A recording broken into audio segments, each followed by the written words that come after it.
The FujiCast is an independent Loading Zone production. Kev, are you awake after your busy weekend? No. Oh. Fujikina was a good one for you, was it? Did you enjoy it? Yeah, it was good. It was good. I think what they made was amazing. I'd say all the different locations. Did you go to the different locations, or just at the one you were at? No, I did go to the different ones. I went to see each of them. I didn't attend many talks. I did go to Sean Tucker's, which was busy. But yeah, it looked fantastic to me. What a great effort, I think, on all accounts. And the team should be really proud of that. How did your thing? You were host with the most, weren't you? You were compere or something for you. Oh, I did loads of things. Yeah, so I was the moderator, comparer, if you like, for street photography, comparer, whatever you want to call it, panel show. Wasn't a panel show, Kev. Felt like that, and then I did my own seminar in the afternoon, and then I did a series of Meet the Experts, they called it, where I sat on it. It was a bit like speed dating for photographers. All right, okay. People got half an hour stints, and then somebody brought them to the table, got half an hour to ask me stuff, and then they got ushered away, and then the next person got ushered in. Would you look deep into their eyes, Kev? Yeah. Was it? Yeah. Some interesting conversations, actually. I'm sure there probably were as you were looking deep into their eyes. The FujiCast. I mean, if you're looking deep into... What would you see first as you look deep into Kev's eyes? Would you see his eyebrows, or would you just see his eyes? I'm not... but it was good. It was a brilliant event, and certainly Andreas should be proud of his team for pulling that off. Really, it was great. Do you think there'll be another one? Yeah, I think so. Probably at some point. It was all good. Yep. Right, well, here we are, FujiCast. Another day, another week of your questions you've sent in to click@fujicast.co.uk or through the Facebook group. Now, Kev, how is the Facebook group looking? Neil told us there's 150,000 questions. Yeah, there's been a couple come through recently. We do have some from the past, of course, we can dig into, but yeah, I don't know whether people are just running out of questions, or they're, just a little bit of apathy set into the world. I don't know. But we'll see. By the time I get back from Gibraltar and you get back from your American travels, we'll have to see how many questions there are, and then decide whether we just pull the string. The string? Yeah, pull the string. There's the sword of Damocles for everybody. Get your questions in. Oh dear, Kev. I have to say, when I spoke to Andreas, as I was leaving on Saturday, I said, I hope Kev's one goes well. He said, yeah, Grumpy's in tomorrow. Yeah, give me a nice big hug. And you've just no freebies though. You've just shown your grumpy edge, Kev. If you don't play, I'm not turning up with the ball anymore. Talking of the ball, there was one. Funny enough, there was one chap who turned up for his 1-to-1. Right. Is Meet the Expert, and he hadn't gone through the security upstairs, if you like. Oh. And he just kind of come and wandered down, and he was just hovering by the chair. Yeah. And I was playing chess on my tablet. And he was like, "Can we have a chat? Can we have a chat? I'm ready for my chat." I thought for a moment you were going to say, as he came downstairs, somebody in security rugby tackled him to the floor before he could get to the Mullins. Quick, get him before he gets to the Mullins. I spoke to quite a few FujiCast listeners, so it was quite nice to put some faces to names, and although I'm useless with names and faces, but yeah, it was good. What sort of questions were you getting then from those that came to meet you, to meet the expert? Well, it was a real kind of combination, really. There was a couple that were like, we're just setting up in business, and what's the best way of getting bookings, that kind of thing. There was a couple more, I'm falling out of love with the passion of photography, not weddings. What can we do for that? There was a very interesting conversation I had with a chap that will shoot well in excess of 130 weddings this year. What? What's he charging? £5.50? No, he's reasonably priced. Right. So, a very good photographer. Where is he based? I don't know. Didn't ask. Oh, it'd be wasn't interesting. really part of the conversation, but okay. I suspect London, listening to, his voice and everything. And yeah, so we had a conversation about kind of time management and all of that stuff. But yeah, very, very successful photographer. I'd say. Yeah. For anybody that says the wedding photography business is slowing down, he is proof that it's certainly not. Yeah. I think our friend Steve actually is doing something like 60 next year. Steve Vaughan? Yeah. Well, he said he was retiring. Oh no, that's all. He's always saying that, but I think he's doing more and more, from what I heard. Anyway, from somebody that said I heard that so and so was. I maybe it's not 60, but he's doing a lot, Kev, or he's done 60 maybe this year or something. That's what I call retirement. Part 4. It's not quite like your retirement, Kev. No, I don't miss it. I've got to say. I met our friend James Sauls. He is doing. He's doing really well as well. I think he's such a good-looking chap, isn't he? Yeah, 30 in the book for next year. I don't like him when he looks so good. No. He's got those lovely kind of smoking Italian eyes. He's got the rugged look, isn't he? He's got the. I've just spent a couple of days just popping up Everest and back down again. Yeah, successful, good-looking. Yeah. In fact, I think we got a question from him. This would be I'm not sure, but if we have, we'll start with it. No, we haven't. I dreamt that in my dreams. James was looking at me. I dream about James quite a bit. With his steely eyes, and I thought he had a question, but he hasn't. Quick, write in, James, quick. Right, do you want to start with the Facebook one or me? Yeah, I'll go. Adam Featherstone says, I'm looking forward to a few days in the wilds of Scotland in a log cabin during October, hoping for clear skies and very low light pollution. So I might attempt some astrophotography. Haven't really tried it before. What are the basic starting principles aside from a steady tripod and point upwards? You're asking us for. I don't think we've ever done anything about astro, have we, before? I actually have, but not properly. Okay. And he goes on to carry on saying, are we looking at lowest ISO, a longer shutter speed, crank up the ISO a bit, keep shutter speed down. He'll be using an XE4 with a 9mm Laowa. I never know how to pronounce that brand's name. Laowa manual focus f2.8 lens. Love to hear any tips and tricks for capturing some amazing night skies if it stays clear.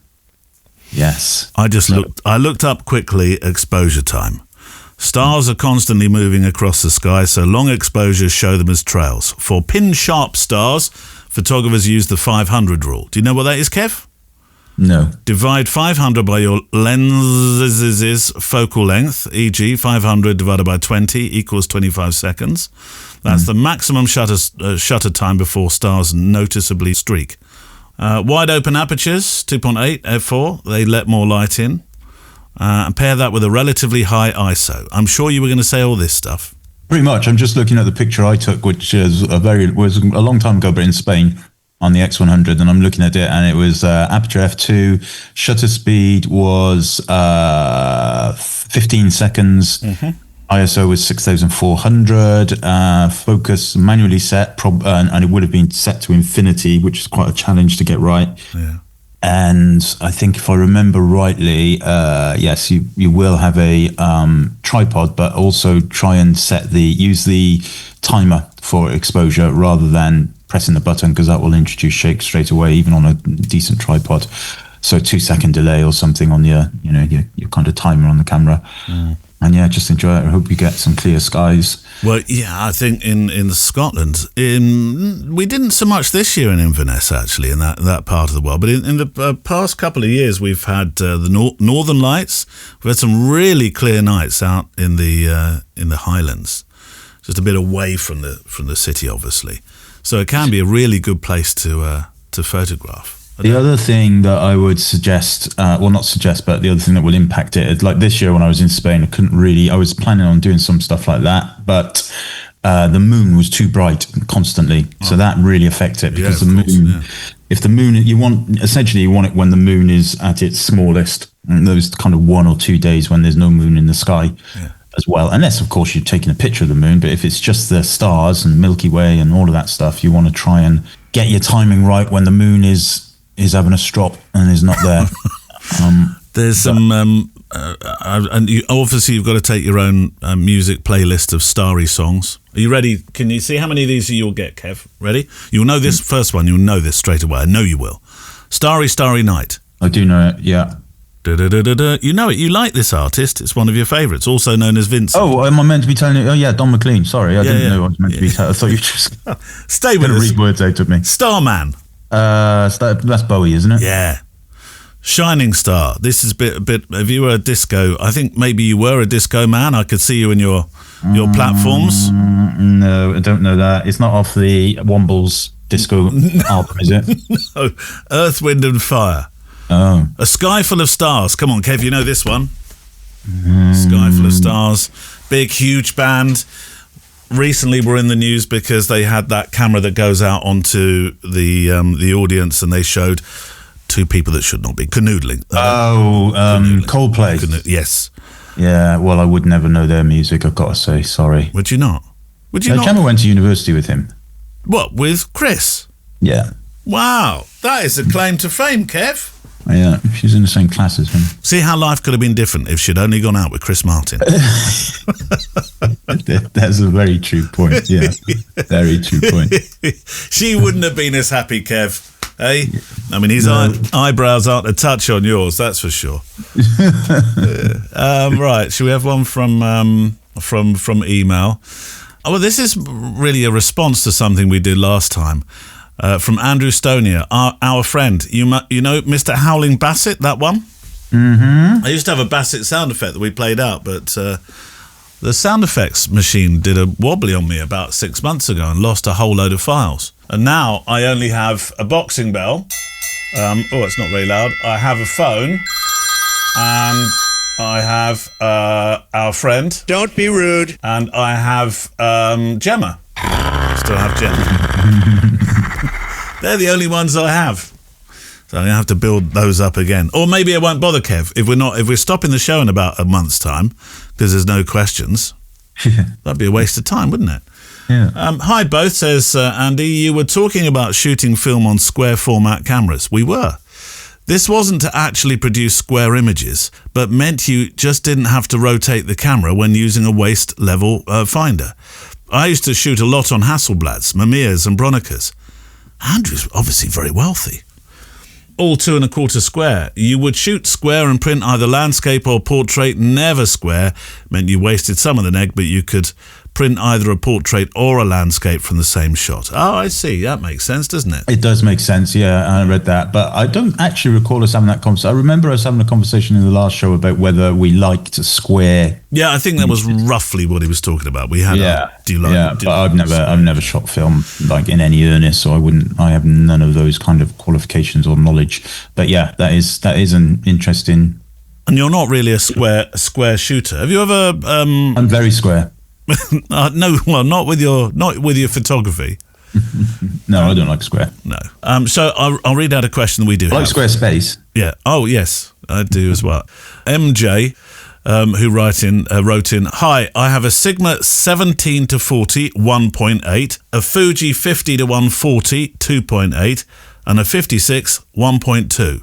Is there any good reason to still hold on to a 16-80 f4? Well, it depends if you like gear. You want to the answer is no. Sell it. Really? I would say, yeah, you've got a lot of overlap there. I've got full. I mean, you really the easiest thing to do is just, do you use it? Do you ever take it out? Do you just take the others? Look at your Lightroom catalog. When was the last time look at how many images are taken with it after you've procured the other ones?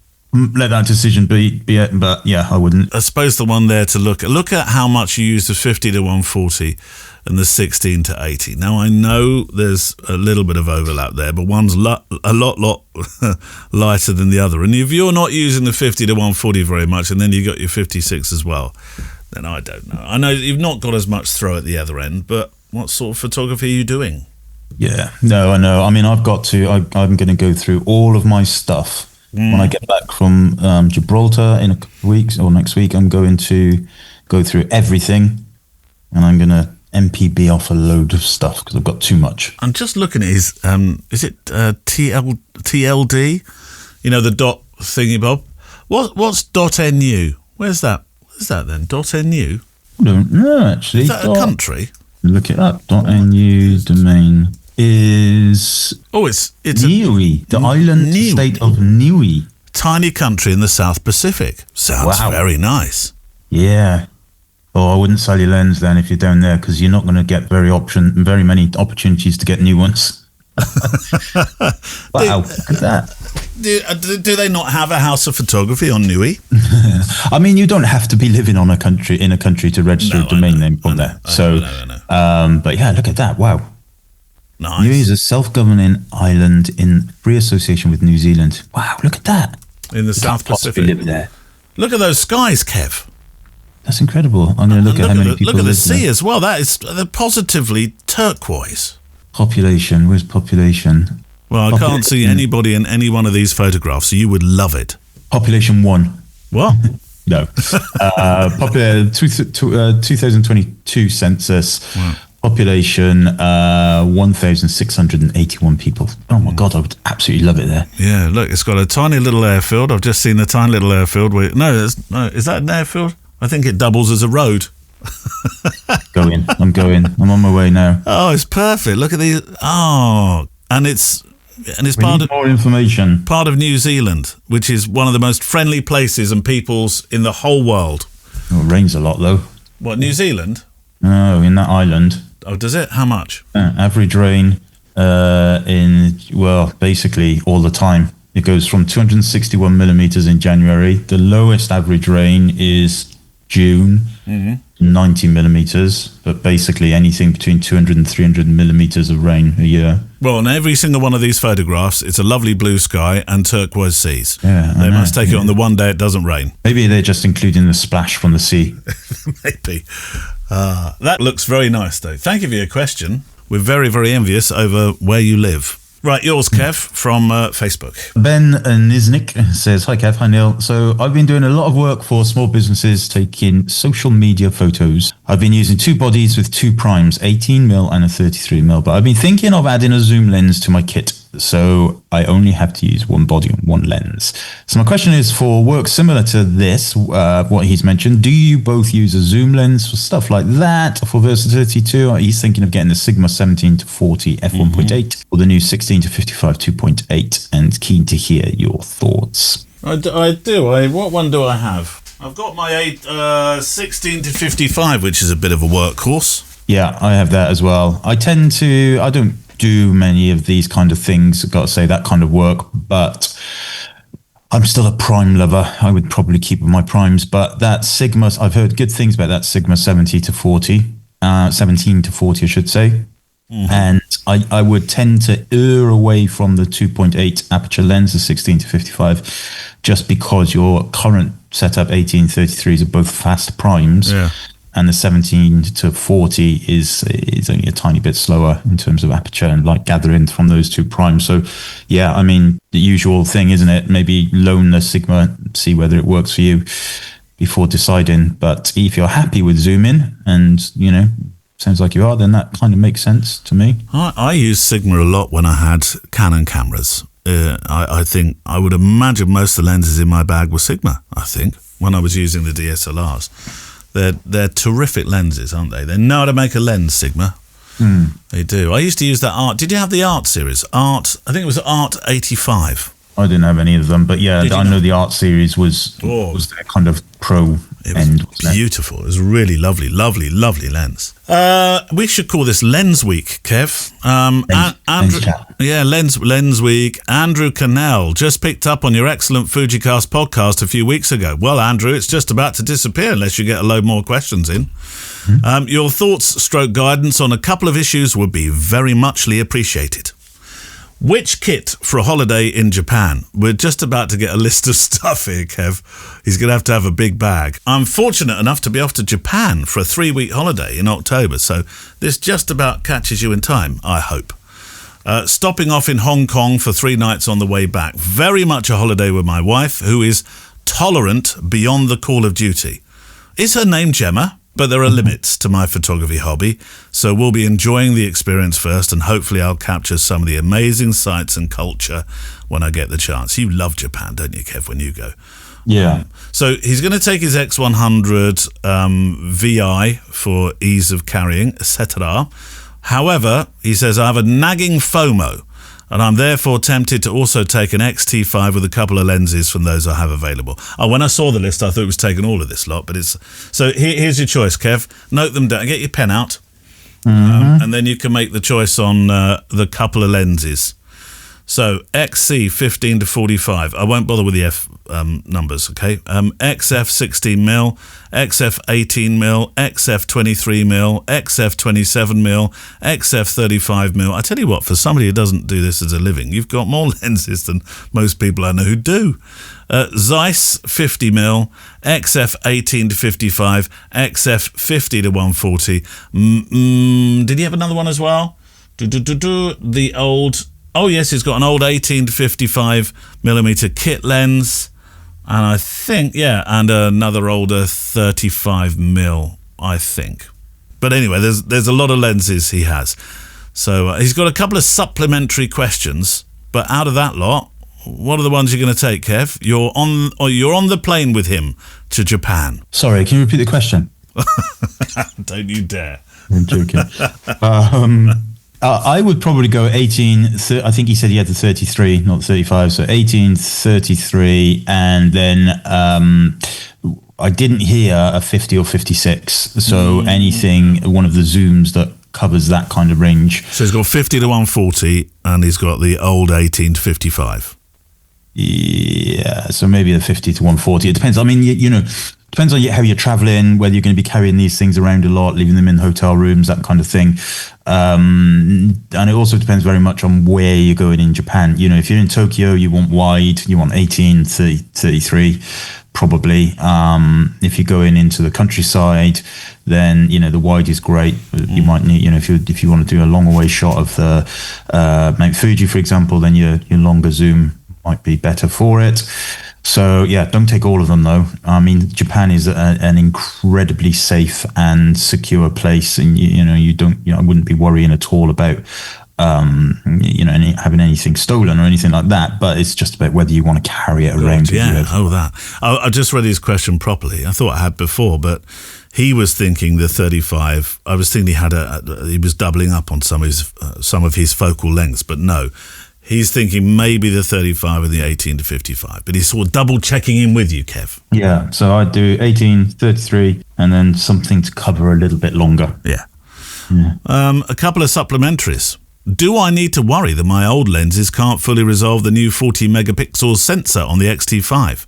What does it mean in practical terms? No. Not really, unless you're really pixel peeping in the edges of the frames. I've not noticed any difference myself. They are, the newer lenses are built to resolve against the 40 megapixel sensor. The older lenses are built to resolve against 26 megapixel sensor, but I can't really see any difference, so don't overthink it. Yeah, and the other one is, do you have any experience of using the wide-angle telephoto converters on the X100 VI? Well, I do. I take those converters with me everywhere I go, and I can't say the telephoto one gets a lot of use, but I do use the wide-angle one quite a lot. I certainly did when I travelled in, because I used nothing but the X100V in India last time around, and even though I had my XH2 in the bag back in the hotel, but I used that, and I took the wide angle and telephoto converters out, and I used the wide angle quite a lot, particularly when I was riding on the trains, because I was a lot closer than I thought I'd ever be to open doors as we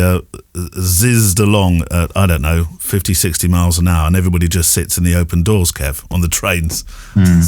And I wanted to get that space, and so I needed to just a bit wider. So I found that really useful, and it doesn't take up a lot of room either. I think they're great. I think they're cracking. And has there ever been anything done on whether there's degradation because of the way that the lens is mounted as opposed to a normal? No, the wide and the WCL and TCL for the X100s have no degradation on the image quality whatsoever. Yeah. They're great. Actually, I really like them, and I've got the first generation ones. There is a second generation. The lens is exactly the same. It's just you don't have to go into the menu and flip the switch that says you've got it attached. Not that you actually needed to do that. All that did was pass the EXIF information to your editing software. So I mean they're great. there's an argument to say that the TCL is a bit redundant because you've got the digital zoom on the X100s now, although that just crops it. Yeah. Whereas the TCL will actually give you an uncropped long away shot. That might be your answer for your 50mm range. Yeah. Or just travel with your X100. You never know. Would you? Have you ever travelled with just your X100? Yeah, loads of times. I wouldn't go all the way to Japan with just that, though. Perhaps it depends on what you're doing and how long you're there, and with different places. But Japan is great. It's certainly Tokyo and Yokohama and all that kind of stuff. You want something long. You need something wide, just for the buildings and the light and the chaos of it all.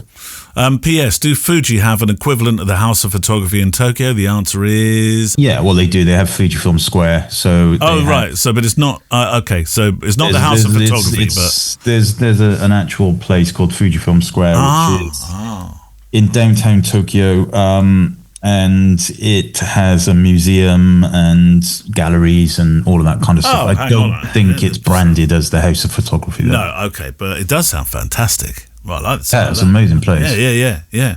When are you next going, Kev? Oh, I don't think I'll be going again. Never, ever? Never? Well, I mean, I would go, but I don't like paying for myself to go on these trips.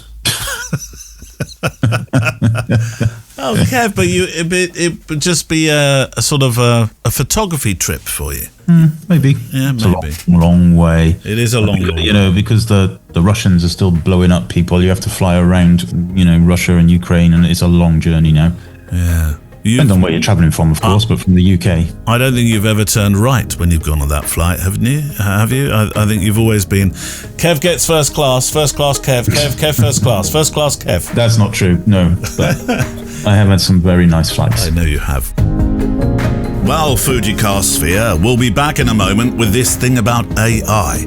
Is it taking over the world? Is it going to make us all redundant? Will it share the amazing thing it's just invented for Kev for his Squarespace site? Find out in a mo. But while we're talking of travel, how's 2026 going to be different for you?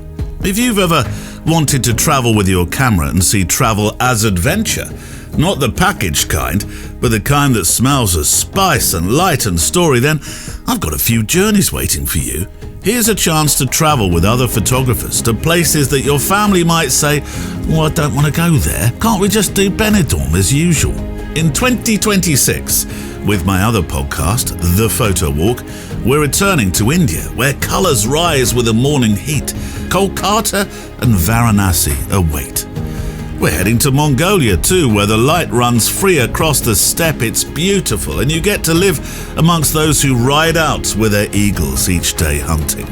Then to the Scottish Highlands, to walk with and in the most majestic scenes, lochs, fast rivers, with writing and sound workshops.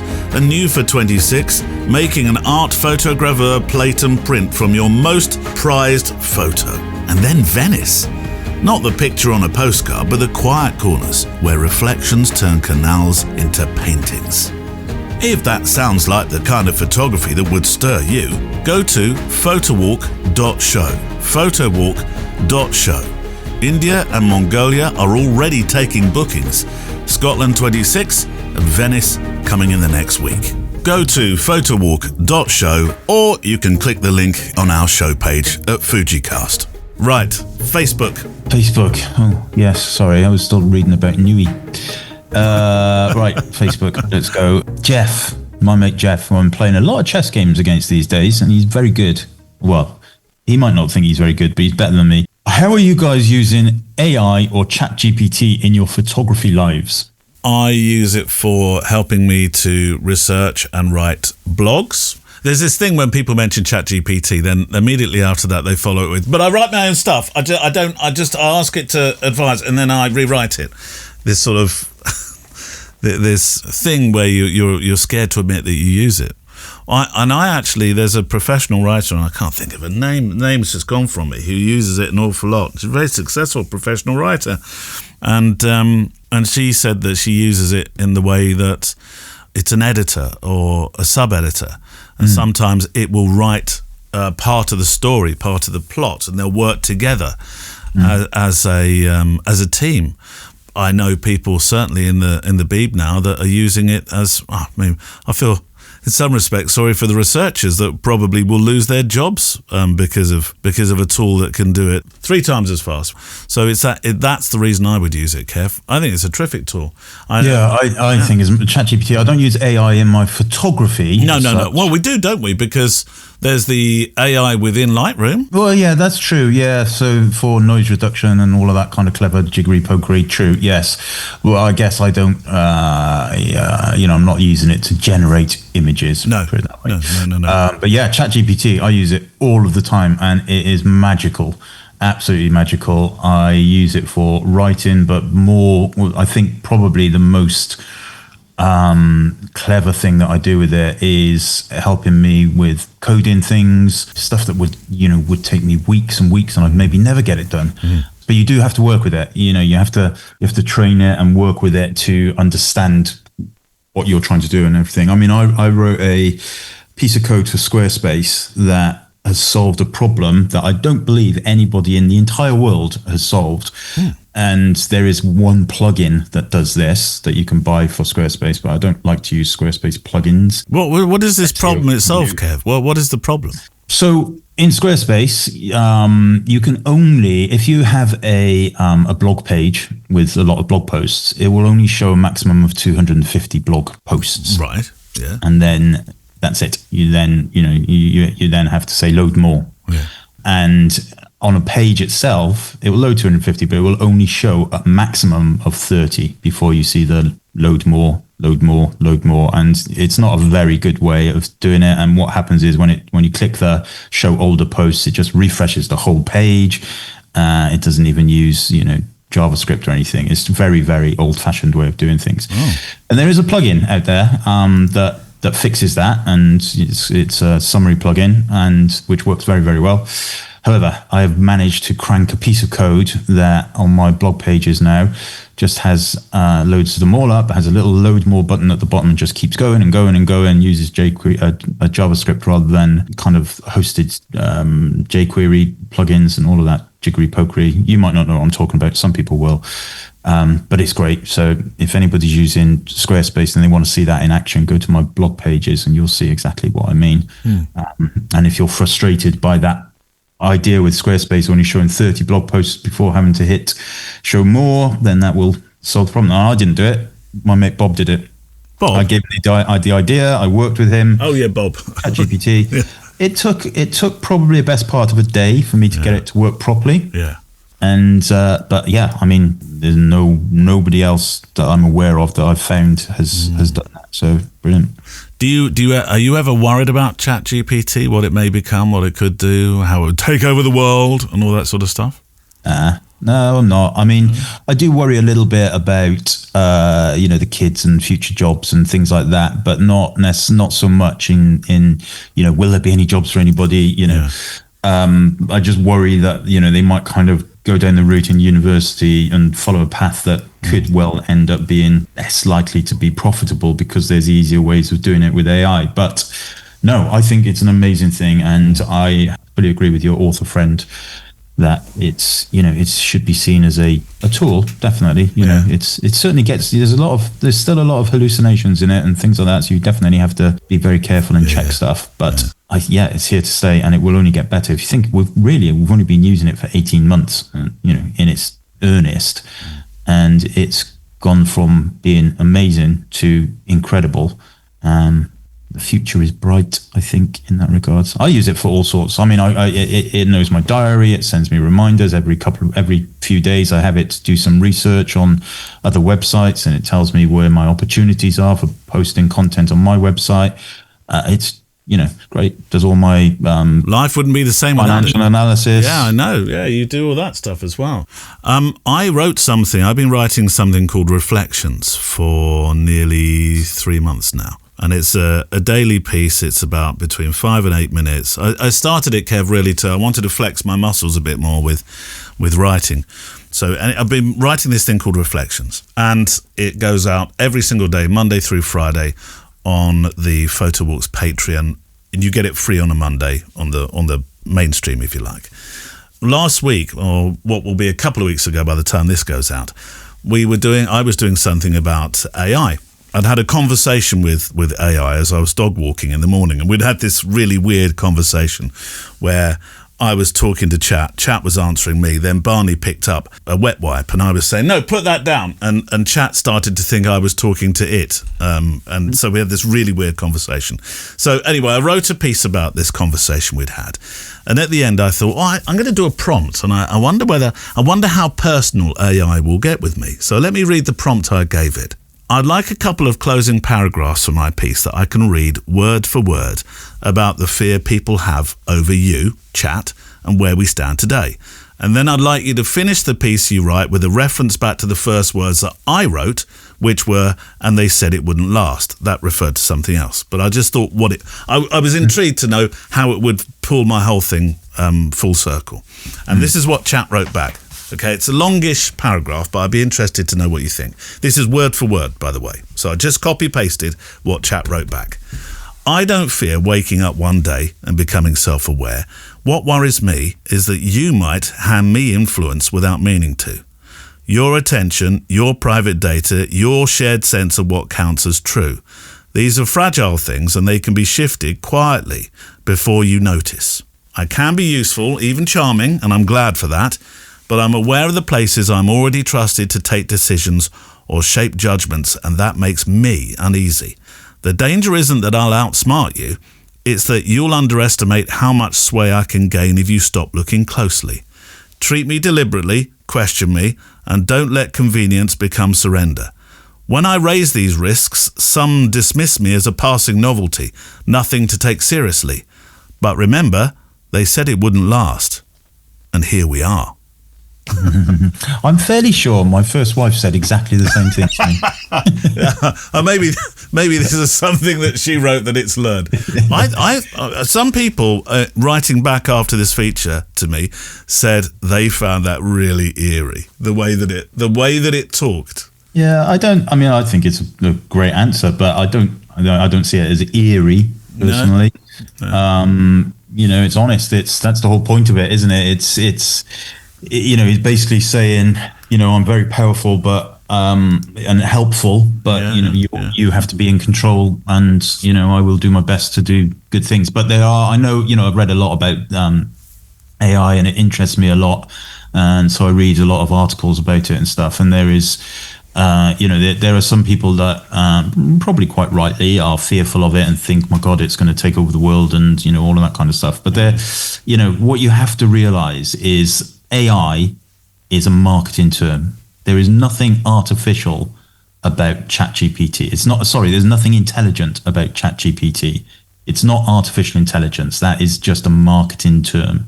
It's a learning model. That's all it is, and if they'd called it LLM at the beginning, it probably wouldn't have had the impact that it has now. And everybody jumps on the AI, Adobe.ai, PicTime AI, everything has got .ai at the end of it. But actually, there's nothing artificially intelligent about any of this stuff. It's all programming, computer language, computer code, deep learning. Deep thinking is not a thing. Deep learning is a thing. It doesn't think, it learns, and it will just correlate and collect information based on what you've asked it. So it's not going to be, what was that? What's the name of the computer in that film? Oh, Deep Thought. Deep with the obelisk. No, that was Space 2000. I thought you were talking about Hitler. Yeah, 2000. What's it called? Something 2000. Odyssey 2000 or something, wasn't it? 2001. No, 2001, A Space Odyssey. Yes. Yeah. And there. Him. Yeah, it's not going to be like that. He's not. Certainly not now. Who knows? Oh, Hal. It was Hal, wasn't it? Hal. Yes, Hal. Yeah. So yeah, if you look at that film, and you have Hal, but beside that, you have in that film, which was 1974. Yeah, you have people talking to each other on video call on iPad-shaped devices, and that was seen as like nuts, absolutely bonkers. But there you are, you know. Well, you sound like that. They said it wouldn't happen, but here we are. They said it wouldn't happen, but here we are. Yeah. And so, yeah, I'm not at all fearful of it. And I think, you know, I wouldn't say should be embraced by people, but I think that, you know, you can embrace it and you can choose not to.